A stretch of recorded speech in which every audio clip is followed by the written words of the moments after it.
శ్రీరామ జయ రామ జయ జయ రామ శ్రీరామ జయ రామ జయ జయ రామ శ్రీరామ జయ రామ జయ జయ రామ. భక్తులందరికీ స్వాగతం. మనము నిన్నటి రోజున రాముడు సీతాలక్ష్మణులతో కలిసి ఎట్టకేలకు చిత్రకూట పర్వత పరిసర ప్రాంతాలకు వెళ్ళడం మనం చూసాము.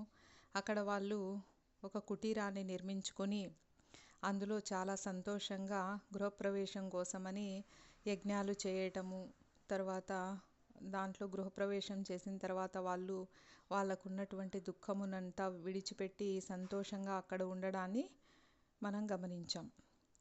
ఇక్కడ గంగానదికి ఇవతలి వైపున గుహుడు రాముడు వెళ్ళగానే మరి ఆయన ఎలాంటి ఇబ్బందుల్లో పడతాడో, నా వంతు నేను సహాయం చేయాలి, నా సహకారం అందించాలి అని గుహుడు ఏం చేస్తున్నాడు, ఇక్కడ ఆయనకు తెలియకుండా గూఢచారులను పంపించాడు.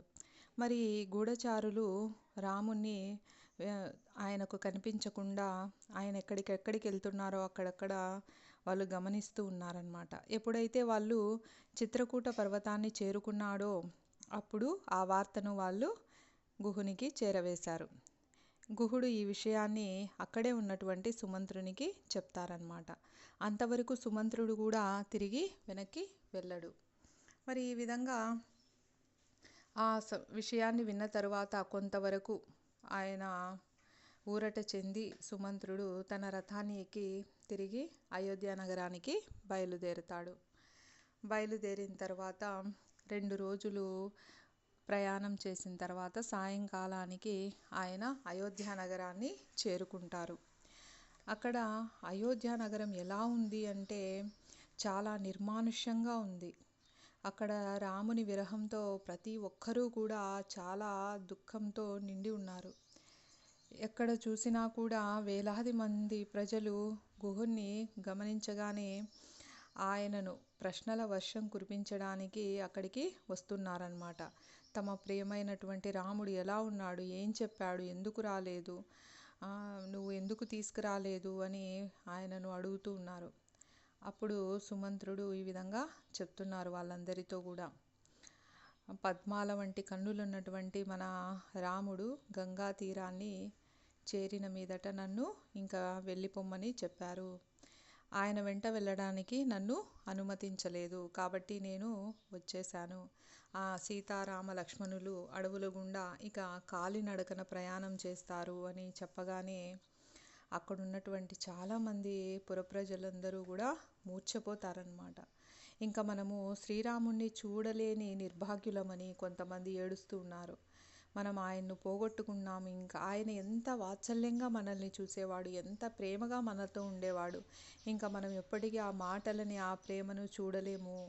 ఇంకేమి 14 సంవత్సరముల తర్వాత కొంతమంది వృద్ధులైతే మనం అన్ని రోజులు బ్రతికి ఉంటామా అని వాళ్ళు బాధపడుతున్నారు. ఒక తండ్రి తన బిడ్డలను ఏ విధంగా అయితే వాత్సల్యంతో చూసుకుంటూ ఉంటాడో ఆ విధంగా రాముడు ప్రజలందరినీ చూస్తూ ఉన్నాడు. కాబట్టి వాళ్ళు ఇంత శోకానికి గురవుతున్నాడు అన్నమాట. కాబట్టి ఇంకా ఈ విషయాన్ని విన్నటువంటి ప్రజల యొక్క దుఃఖాన్ని దశరథుడు తన అంతఃపురం నుంచి గమనిస్తూ ఉన్నాడు. ఎప్పుడైతే సుమంత్రుడు రాజప్రసాదంలోకి ప్రవేశిస్తాడు దశరథ మహారాజ్ దగ్గరికి, ఆయనను చూడగానే ఇంకా దుఃఖం రెట్టింపు అయిపోయి దశరథుడు తక్షణమే మూర్ఛపోతాడనమాట. ఆయన ఎన్నిసార్లు మూర్ఛపోతాడో అసలు లెక్కే లేదు, అంత దుఃఖంలో ఉంటాడు. ఆ విధంగా ఆయనను మూర్ఛ నుంచి తేరుకోవడానికి కౌసల్య సేవలు చేస్తూ ఉంది. ఇంకా రాముని గురించి ఆలోచిస్తూ ఆమె కూడా ఆ విధంగా నీరసించి మూర్ఛపోతుంది. వాళ్ళిద్దరికీ కూడా సుమంత్రుడు ధైర్యం చెప్తూ వాళ్ళను మేల్కొల్పాడనమాట. ఇంకా సుమంత్రుడు ఇంకా ఏదో చెప్పబోతుండగానే కౌసల్యమాత తన యొక్క కడుపు కోతకి, పుత్రశోకానికి చాలా అధీనురాలైపోయి ఆమె ఈ విధంగా నిందిస్తూ ఉందన్నమాట దశరథ మహారాజును. నువ్వే కదా నీ కుమారుణ్ణి అడవులకు బహిష్కరించావు, ఇంకా మళ్ళీ నువ్వెందుకు ఏడుస్తున్నావు, సత్యానికే రూపమైనటువంటి రాముణ్ణి సత్యం కోసం నిలబెడుతున్నానని అడవులకు పంపించావు. మరి నీ చర్యలేంటో మాకు అర్థం కాదు. మరి మళ్ళీ ఎందుకు ఏడవడం? నువ్వే కదా పంపించింది. మళ్ళీ ఇంతగా బాధపడడం దేనికి అని ఆమె సూటిపోటి మాటలతో ఎత్తిపొడుస్తూ ఉందన్నమాట. ఆ విధంగా అంటూ ఉంటే ఇంకా బాధతో దశరథ మహారాజు ఇంకా ఏడ్చలేక సుమంత్రునితో అంటున్నారనమాట. రాముడు వెళ్ళిపోయేటప్పుడు ఏదన్నా చెప్పాడా? దయచేసి నాకు చెప్పు, వివరంగా చెప్పు. అక్కడ ఆయన ఏం తింటున్నాడు, ఎలా ఉంటున్నాడు? ఇన్ని సంవత్సరాలు ఈ రాజభోగాలకు అలవాటు పడి ఉన్నటువంటి రాముడు, కోమలాంగి అయినటువంటి సీత అరణ్యంలో ఎలా జీవించగలుగుతున్నారు? వాళ్ళకేమైనా ముళ్ళు గుచ్చుకుంటున్నాయా? మండే సూర్యుని వేడికి వాళ్ళు ఎలా తట్టుకుంటున్నారు? వాళ్ళ సుకుమారమైన శరీరాలు ఏ విధంగా వాటిని భరిస్తున్నాయి? తరువాత నా ప్రియమైన పుత్రుడైనటువంటి లక్ష్మణుడు ఎలా ఉన్నాడు? అతడేమి ఏ విధంగా వాళ్ళను అనుసరిస్తూ ఉన్నాడు? అతనేం తింటున్నాడు? నాకేదైనా సందేశం పంపించారా వాళ్ళు? ఓ సుమంత్ర, నువ్వు ఇచ్చేటువంటి సమాధానంతోనే నేను బ్రతికి ఉంటాను, దయచేసి నాకు చెప్పు అని అడుగుతున్నాడు. అప్పుడు రాముడి గురించి చెప్తే గాని దశరథ మహారాజు కొంతవరకు తేరుకోలేరని అర్థమైన సుమంత్రుడు ఈ విధంగా చెప్తున్నారనమాట. నేను విడిపోయే సమయంలో రాముడు నన్ను అయోధ్యకు తిరిగి వెళ్ళిపోమని చెప్పారు. అంతేకాకుండా ఇక్కడికి వచ్చి దశరథ మహారాజు అయినటువంటి మీకు, భరతునికి సేవ చేయమని ఆయన ఆదేశించారు. రామునికి కావలసిందంతా మీరు క్షేమంగా ఉండడమే. అంతేకాకుండా మీరు చేసినటువంటి వాగ్దానం ఉంది కదా కైకేయికి, ఆ కైకేయి యొక్క వాగ్దానాన్ని మీరు నెరవేర్చాలని ఆయన కోరుకుంటున్నాడు. ఎందుకంటే ఒకవేళ మీరు దాన్ని ఆలస్యం చేశారు లేదా నెరవేర్చలేదంటే, ఏ విధంగా అయితే భరతుడు రాజు కాకపోతే మళ్ళీ కైకేయి అనుమానిస్తుంది, మీరు కావాలనే ఈ విధంగా చేస్తున్నారు అని. కాబట్టి ఎక్కడ నేను దూరంగా ఉన్నానని మళ్ళీ భరతునికి రాజ్యము ఇవ్వకుండా చేస్తారు అని ఆయన పదే పదే చెప్పారు. కాబట్టి భరతునికి మీరు రాజ్యాన్ని ఇచ్చి ఆయనకు సింహాసనాన్ని ఇవ్వాల్సిందిగా కోరుకున్నారు అని చెప్తున్నారన్నమాట. అంతేకాకుండా నేను కుశలంగా ఉన్నాను అని నా తల్లి అయిన కౌసల్యాదేవికి తెలియజేయండి అని రాముడు అన్నాడు. ఇంకా కౌసల్య వైపు తిరిగి సుమంత్రుడు ఈ విధంగా చెప్తున్నారు. అమ్మ, నువ్వు నిరంతరము కూడా ఎప్పుడూ కూడా ధర్మాన్నే పాటిస్తావు. కాబట్టి నువ్వు రాముణ్ణి అడవులకు పంపాడని దశరథ మహారాజును ఏమీ అనవద్దు. ఆయన నీ దైవం. భర్తనే నువ్వు దైవంగా ఎంచి ఆయన పాదపద్మాలను పూజించాలి అని రాముడు పదే పదే ప్రార్థించాడు అని చెప్తున్నాడు. అంతేకాకుండా నీ ఉన్నత స్థానం వలన, అంటే నువ్వు పట్టమహిషివి కదా, మరి రాణులందరిలోకి పెద్దదానివి అని నువ్వు గర్వపడకుండా కైకేయికి నువ్వు అధీనురాలిగా ఉండాలి. అంటే ఆమెనే మహారాణిగా నువ్వు పరిగణించాలి. ఇంకా భరతుడు కూడా సింహాసనాన్ని అధిష్ఠిస్తాడు కాబట్టి నువ్వు రాజుగా భరతుని కూడా గౌరవించాలి. వయసులో చిన్నవాడైనప్పటికీ అతడు రాజు కాబట్టి ఆయనను గౌరవించాలి. అంతేకాకుండా భరతునికి కూడా ఆయన ఒక సందేశాన్ని పంపించారు. ఏమని అంటే, తన తల్లి అయినటువంటి కైకేయితో పాటు కౌసల్య సుమిత్రలను కూడా జాగ్రత్తగా చూసుకోమని భరతుడికి సందేశాన్ని పంపించారు అని చెప్తూ ఉన్నాడనమాట సుమంత్రుడు. అంతేకాకుండా అక్కడ ఉన్నటువంటి పరిస్థితులన్నిటినీ కూడా ఆయన వివరిస్తూ ఉన్నాడు.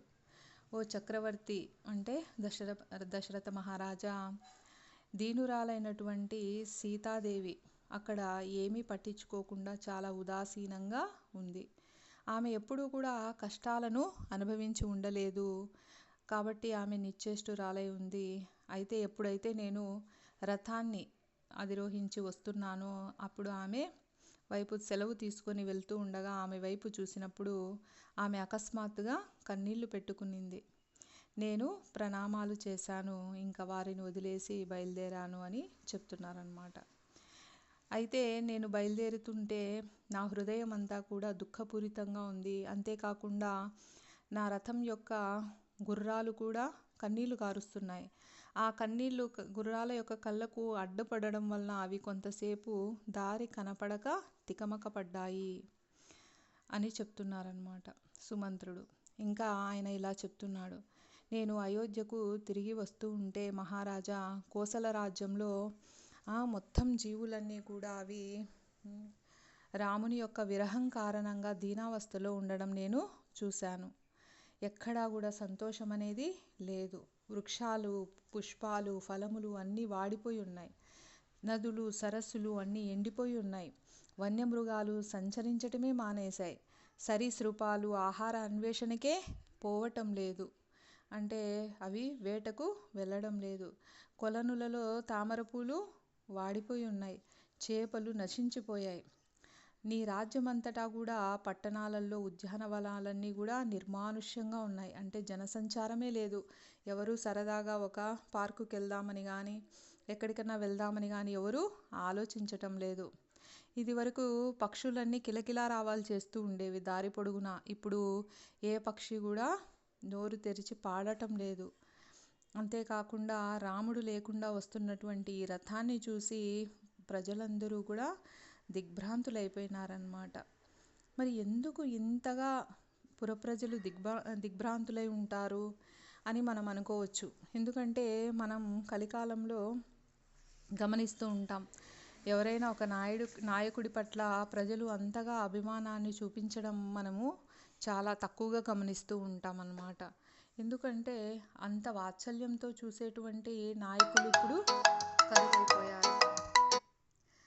అంతేకాకుండా మనకు ఇప్పుడు చూడండి, ఒక తండ్రి ఎవరైనా మిలిటరీలో ఒక తండ్రి పనిచేస్తున్నాడు అనుకోండి, వాళ్ళ ఇంట్లో పిల్లలు, వాళ్ళ భార్య ఆయన యొక్క రాక కోసం ఎదురు చూస్తూ ఉన్నారనుకోండి.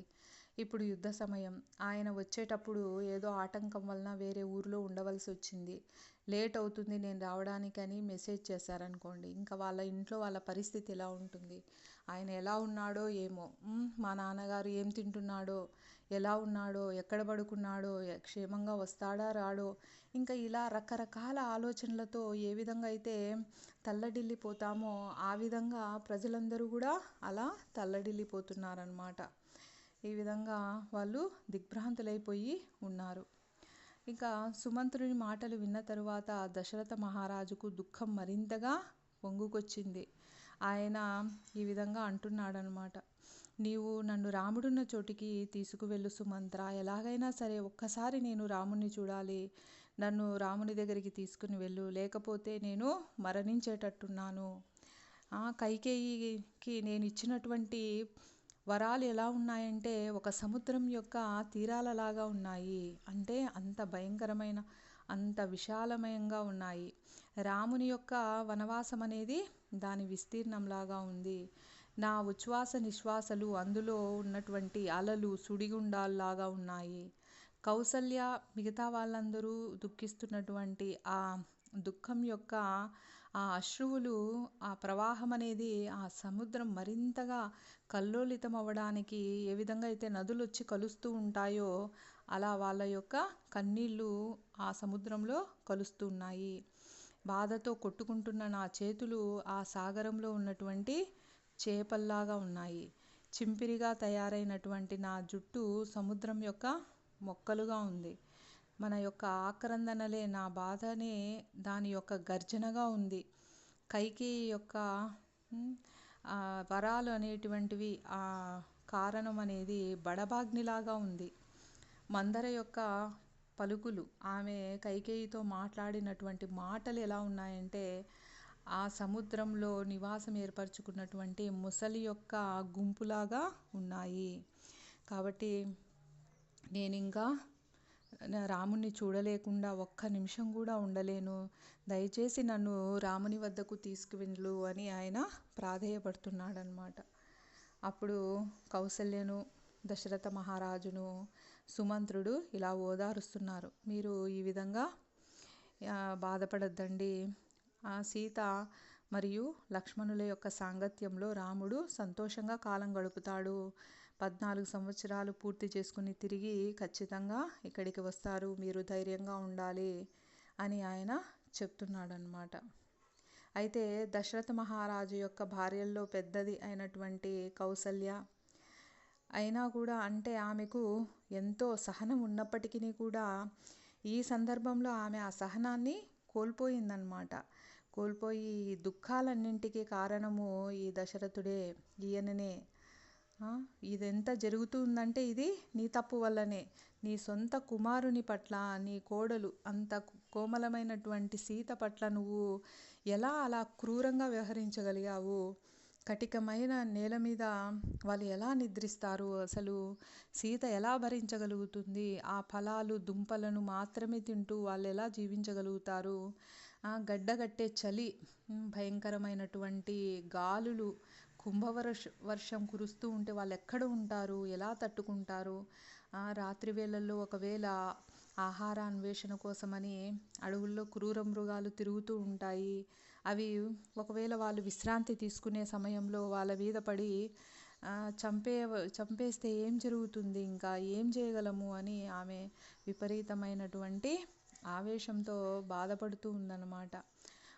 ఇంకా తర్వాత ఇలా చెప్తుంది, ఒకవేళ రాముడు ఎలాగో ఇవన్నీ తట్టుకొని బ్రతికి 14 సంవత్సరాల తర్వాత అయోధ్యకు తిరిగి వస్తాడే అనుకో, అయినా కూడా సింహాసనాన్ని రామునికి ఇస్తారా? ఎప్పటికీ భరతుడు ఇవ్వడు. ఎందుకంటే ఒకసారి రాజుగా ఉన్నవాడు మళ్ళీ అదే రాజ్యంలో సేవకుడుగా ఉండలేడు. ఒకవేళ భరతుడు మనసు మార్చుకొని రాజ్యాన్ని ఇస్తానన్నా కూడా భరతుడు అనుభవించినటువంటి ఈ రాజ్యాన్ని రాముడు ఎప్పటికీ కూడా అంగీకరించడు. కాబట్టి ఇక్కడ స్త్రీల యొక్క ఆశ్రయం అనేది 2 రకాలుగా ఉంటుందన్నమాట. ఎలా ఉంటుందంటే ఆమె భర్తను ఆశ్రయించి ఉంటుంది. మరి నువ్వేమో కైకేయి అదుపులో ఉన్నావు కాబట్టి నాకు ఆ భాగ్యం లేదు, నీ ఆశ్రయం నేను పొందలేను. పోనీ నా కొడుకు ఆశ్రయమైనా పొందుదామా అంటే అతన్ని నువ్వు అడవులకు పంపించేశావు.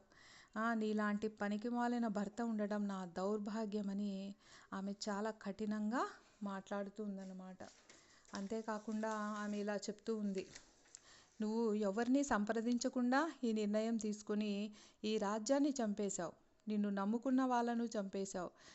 మంత్రుల సలహాలు తీసుకోకుండా నువ్వు తీసుకున్నటువంటి నిర్ణయం వల్ల మంత్రులందరూ చనిపోయినట్లే. మరి కొడుకుల్ని నువ్వు ఒక్క మాట కూడా సంప్రదించలేదు. కొడుకులు, నిన్ను నమ్ముకున్న ప్రజలు అందరినీ నువ్వు చంపేశావు. ఇంకా ఎవరు సంతోషంగా ఉన్నారు అంటే నువ్వు, కైక, భరతుడు. చివరికి నువ్వు చేసిన ఘనకార్యం ఇది అని ఆమె దెప్పిపొడుస్తూ ఉందన్నమాట. ఇంకా ఆ మాటలు వినలేక దశరథ మహారాజు మోకాళ్ళపైన నిలబడి 2 చేతులు జోడించి ఆమెతో ఇలా అంటున్నాడనమాట, కౌసల్య, ఇక ఆపు. నువ్వు ధర్మం తెలిసిన దానివి. ఎవరైనా నీకు అపకారం చేసినా కూడా నువ్వు వాళ్ళను ప్రేమగా చూసేటువంటి సౌమ్యురాలివి, అలాంటి స్వభావం ఉన్నదానివి. మరి నేను శోకంలో ఇంతగా దహించిపోతున్నాను.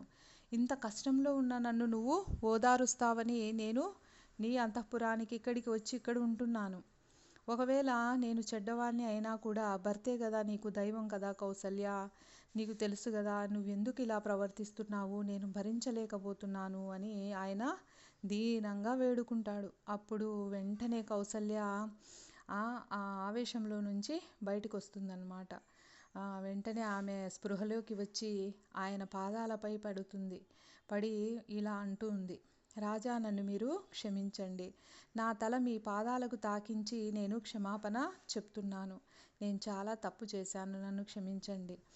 మీరు పరమ ధర్మాత్ములు, సత్యసంధులు.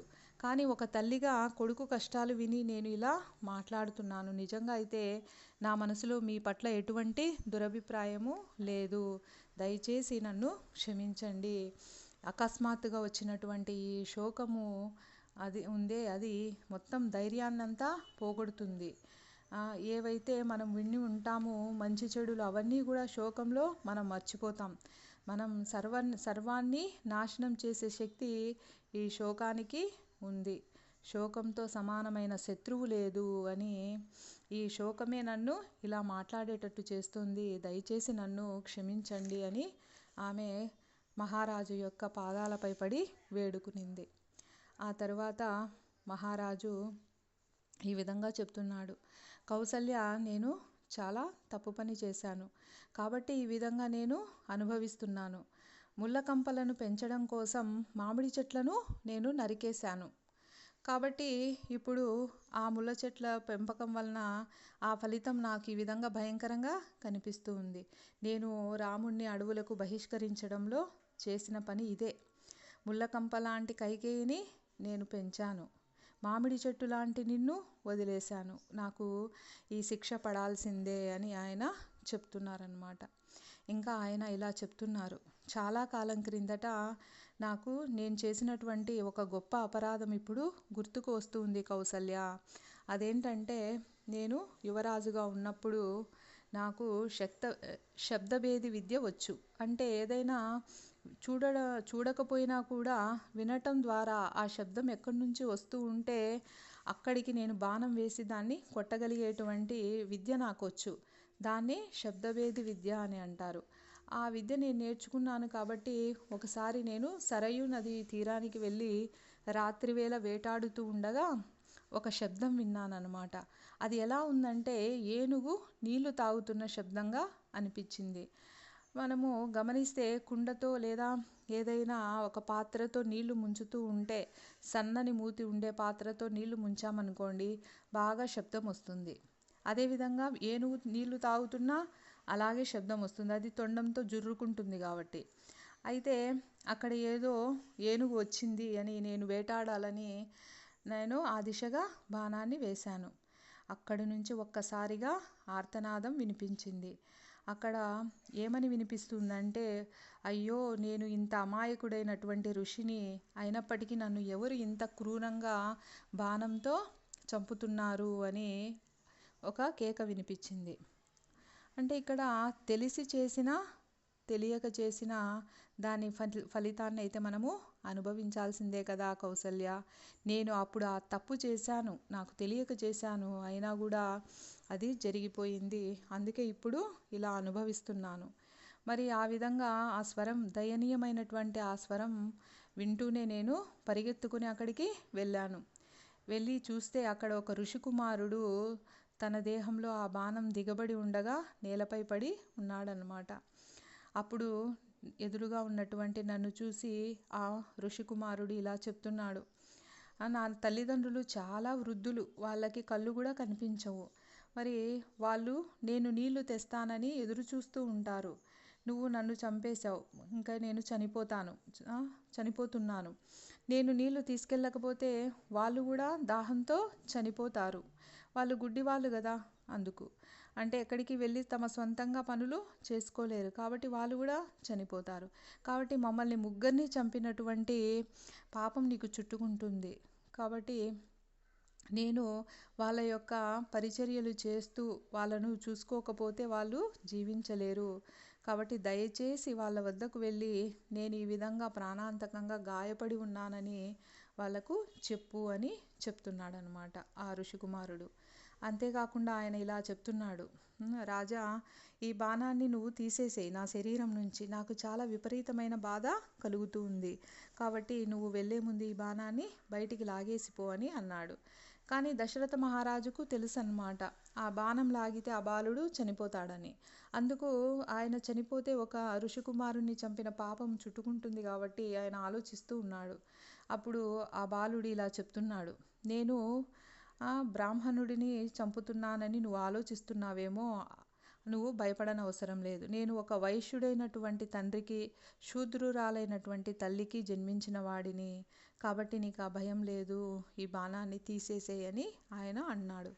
అప్పుడు దశరథ మహారాజు బాణం లాగేశాడు. లాగగానే ఆ బాలుడు వెంటనే ప్రాణాలు వదిలేస్తాడు.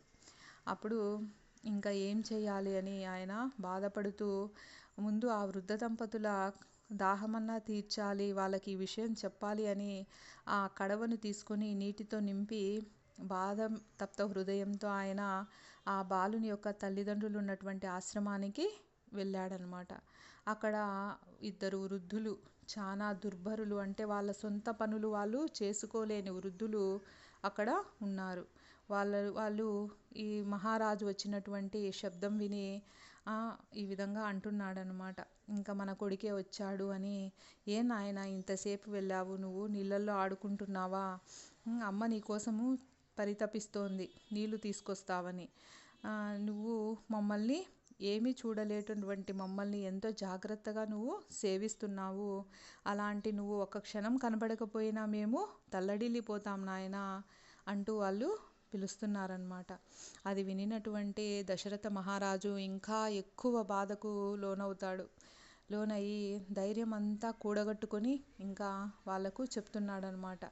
ఏ విధంగా ఆయన ప్రమాదవశాత్తు వాళ్ళ కొడుకును చంపిండే విషయం. వాళ్ళతో నేను ఈ విధంగా చెప్పాను. నేను మీ పుత్రుడిని కాను, దశరథుడు అని పేరు కలిగినటువంటి ఒక క్షత్రియుణ్ణి. మీ కొడుకు నీటి కడవ ముంచుతూ ఉంటే ఆ శబ్దము ఏనుగు నీరు తాగుతున్న శబ్దంగా భావించి నేను నా అజ్ఞానంతో ఒక బాణం విడిచి మీ పుత్రుని చంపాను. పవిత్రమైన ఆత్మ కలిగిన ఓ తల్లిదండ్రులారా, మీరు ఓ వృద్ధులారా, నా పాపానికి ఎలా ప్రాయశ్చిత్తం చేసుకోవాలో దయచేసి చెప్పండి అని అంటున్నారు.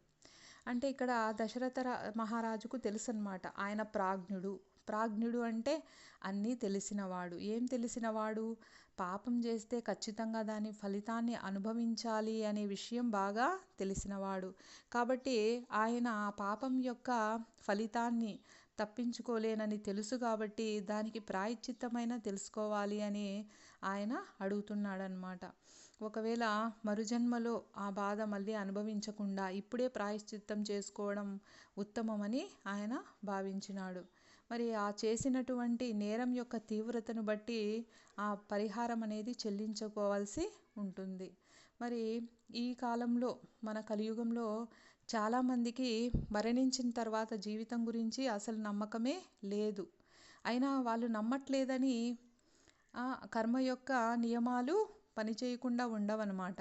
మనం మంచి చేస్తే మంచి కర్మ యొక్క ఫలితం, చెడు చేస్తే చెడు కర్మ యొక్క ఫలితాన్ని ఖచ్చితంగా మనము అనుభవించి తీరాల్సిందే.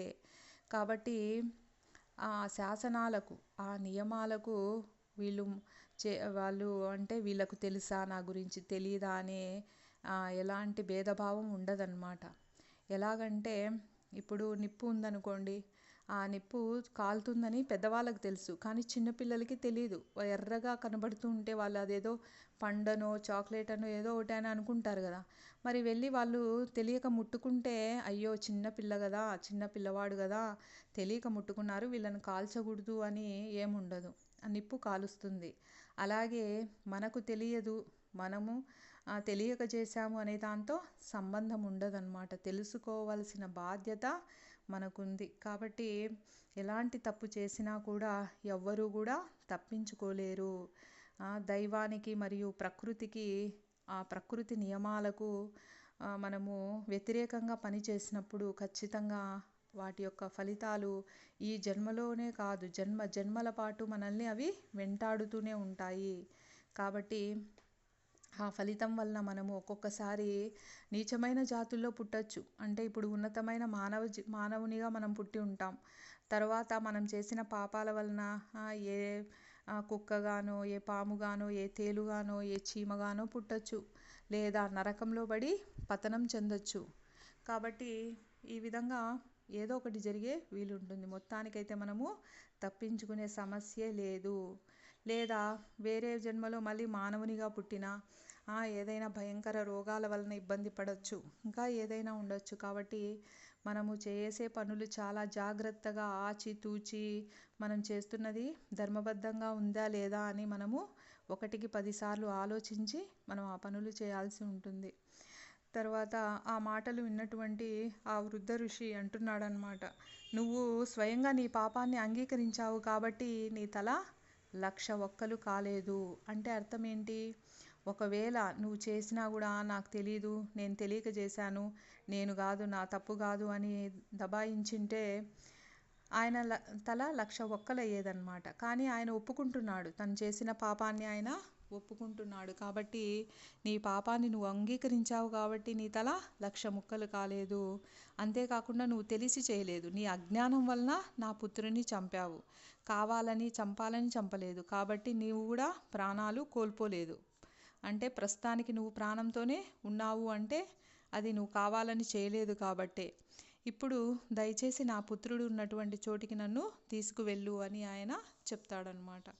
అప్పుడు దశరథ మహారాజు చెప్తున్నాడు, నేను ఆ ఇద్దరు వృద్ధ దంపతుల్ని వాళ్ళ యొక్క పుత్రుని దగ్గరికి తీసుకువెళ్ళాను. ఎక్కడైతే ఆయన ప్రాణం వదిలేసి పడి ఉన్నాడో అక్కడికి తీసుకువెళ్తే వాళ్ళు ఆ దేహాన్ని తాకుతూ ముద్దాడుతూ ఎంతగా రోదిస్తున్నారు అంటే గుండెలు పగిలేలా వాళ్ళు దుఃఖిస్తున్నారు. అప్పుడు ఆ మృతపుత్రుని యొక్క అంటే చనిపోయిన ఆ పిల్లవాడి యొక్క ఆత్మకు వాళ్ళు జలతర్పణం చేస్తారన్నమాట. చేసినప్పుడు స్వర్గాధిపతి అయిన ఇంద్రుడు తన దివ్య రథం మీద వచ్చి ఆ ప్రదేశంలో దిగుతాడు. ఎందుకు అనంటే మరి ఆయన ఏమన్నా చనిపోయిన ఋషిబాలుడు తపస్సులు చేశాడా, యజ్ఞయాగాలు చేశాడా, ఏమన్నా దాన ధర్మాలు చేశాడా అంటే అవన్నీ ఏం కాదు. ఆయన తన తల్లిదండ్రులను ఎంతో ప్రేమతో సేవిస్తూ ఉన్నాడనమాట. తన యొక్క కర్తవ్యాన్ని ఆయన నిర్వర్తించాడు, ఆయన ధర్మాన్ని ఆయన పాటించాడు. కాబట్టి అది అన్ని అంటే ఆయన యజ్ఞాలు చేసిన దానికన్నా దానాలు చేసిన దానికన్నా ఇది గొప్ప విషయం. అది మనము ముందు క్లాసులో కూడా చెప్పుకొని ఉన్నాం, ఎవరి ధర్మాన్ని పాటించడం వాళ్ళకు అదే ఉత్తమమైన విషయమని. కాబట్టి ఇక్కడ ఆ పిల్లవాడు తల్లిదండ్రులను ఎంతో గొప్పగా సేవించాడు కాబట్టి ఆ స్వర్గాధిపతి అయినటువంటి ఇంద్రుడే సాక్షాత్తుగా తన రథాన్ని తీసుకొని వచ్చాడనమాట, ఆ బాలుని యొక్క ఆత్మను ఉన్నత లోకాలకు స్వర్గానికి తీసుకువెళ్ళడానికి. కాబట్టి మనం కూడా ఈ విషయాన్ని బాగా గుర్తుంచుకోవాలి. మన తల్లిదండ్రులను సేవించటంలో మనం ఎలాంటి అలసత్వాన్ని చూపించకూడదు. ఆ విధంగా వాళ్ళు ఆ పుత్రుడు ఉచ్చస్థితికి అంటే స్వర్గానికి చేరుకోబోతున్నాడు. అయినా కూడా వాళ్ళు చాలా బాధలో ఉన్నారనమాట. ఎందుకంటే ఒక్కసారిగా పుత్రుడిని వాళ్ళు కోల్పోతే వాళ్ళు ఇంకా దాన్ని జీర్ణించుకోలేకపోతున్నారు. కాబట్టి ఎంతో బాధతో వాళ్ళు ఈ విధంగా చెప్తున్నారనమాట. మేము ఈ విధంగా అయితే పుత్రుని విరహంతో ఇంత దుఃఖం అనుభవించవలసి వస్తూ ఉందో, నువ్వు కూడా అలాగే నీ పుత్రుని యొక్క విరహంతో ఇంతే దుఃఖాన్ని నువ్వు అనుభవించాల్సి ఉంటుంది అని శపించి వాళ్ళిద్దరూ కూడా వాళ్ళ కొడుకు తయారు చేసినటువంటి చితిపైనే దూకి ప్రాణములు త్యజించి స్వర్గలోకాలకు వెళ్ళిపోతారన్నమాట. కాబట్టి కౌసల్య, ఇంత ఘోరమైన నేరాన్ని నేను చేశాను కాబట్టి ఆనాడు ఆ ఫలితం ఈనాడు అనుభవిస్తున్నాను. ఎప్పుడో యువకునిగా ఉన్నప్పుడు చేసినటువంటి ఆ పని 60,000 సంవత్సరములైనా కూడా అది ఇప్పుడు నన్ను వెంటాడుతూ ఉంది. కాబట్టి నేను ఇంకా మరణిస్తున్నానని నాకు అర్థమైపోతూ ఉంది. ఏ విధంగా అయితే నూనె ఇంకిపోయినటువంటి దీపం ఉంటుందో ఆ విధంగా నా ఇంద్రియాలన్నీ కూడా వాటి యొక్క శక్తిని కోల్పోతున్నాయన్నమాట. నా కళ్ళు ఏడ్చి ఏడ్చి అవి దృష్టిని కోల్పోయాయి. ఇంకా నాకు ఏది సరిగా కనిపించడం లేదు. నా ముక్కుకు ఏ వాసన సరిగా తెలియటం లేదు. నా చెవులకు ఏది ఇంకా వినిపించటం లేదు. నాకు ఇంకా చావు దగ్గర అవుతూ ఉంది.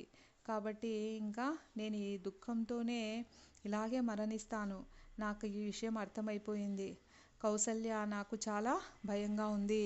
నువ్వు నా పక్కనే ఉండు, నా మీద చేయి వేసి నన్ను స్పర్శిస్తూ ఇక్కడే ఉండు, నాకు కొంచెం ధైర్యంగా ఉంటుంది అని అంటున్నాడనమాట. ఇంకా దశరథ మహారాజు యొక్క దీనస్థితిని చూసి కౌసల్య ఆయన దగ్గరే కూర్చుని ఉందన్నమాట. ఆ విధంగా దశరథ మహారాజు రామున్నే తలుస్తూ, నా చిన్ని రాముడు, చిన్ని గుండ్రని భుజములు కలిగినటువంటి అందమైన నా రాముడు, చేతిలో ధనస్సును ఉంచుకొని కమలాల వంటి కన్నులున్నటువంటి రింగులు తిరిగిన జుట్టుతో ఎంత అందంగా ఉన్నటువంటి నా రాముడు అని ఇంకా రాముని గురించే ఆయన తలుస్తూ ఆ విధంగా ఉండిపోతాడనమాట. ఇంకా సగం రాత్రి గడిచిన తర్వాత నిదానంగా కౌసల్య సుమిత్రలు కూడా నెమ్మదిగా నిద్రలోకి జారుకుంటూ ఉంటారు. ఆ సమయంలో దశరథ మహారాజు తన యొక్క దేహాన్ని వదిలేస్తారు.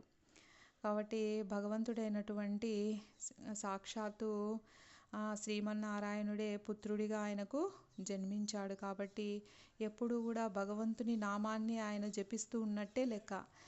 కాబట్టి శ్రీరామచంద్రుడు శాశ్వతంగా ఉండేటువంటి ఆ ఆధ్యాత్మిక గగనంలోకి దశరథ మహారాజు చేరుకున్నాడనమాట. ఎందుకు అంటే ఆయన ఎప్పుడూ ఆయన గురించే చింతిస్తూ ఉన్నాడు. అదేవిధంగా మనం కూడా భుజిస్తూ ఉన్నా, అంటే తింటూ ఉన్నా, పడుకుంటున్నా, ఎక్కడికైనా వెళ్తూ ఉన్నా, పని చేస్తూ ఉన్నా, ఎప్పుడూ భగవంతుని గురించే ఆలోచించుతూ ఉంటే అలాంటి వాళ్ళు ఎవరైనా సరే భగవంతుని యొక్క దివ్యధామాన్ని పొందుతారు. కాబట్టి దశరథ మహారాజు ఎప్పుడో చేసినటువంటి ఆ అపరాధానికి ఫలితంగా ఆయన ఇప్పుడు ఆ నరకాన్ని అనుభవించాడనమాట భూలోకంలోనే. ఆ తరువాత ఆయన రాముణ్ణి ఎప్పుడూ తలుచుకుంటూ ఉండడం వల్ల శ్రీరాముని యొక్క శాశ్వతమైన సన్నిధిని సాధించాడు అని ఇంతటితో మనము ఈరోజు ముగిస్తాము. రేపటి క్లాసులో చెప్పుకుందాము. హరే కృష్ణ.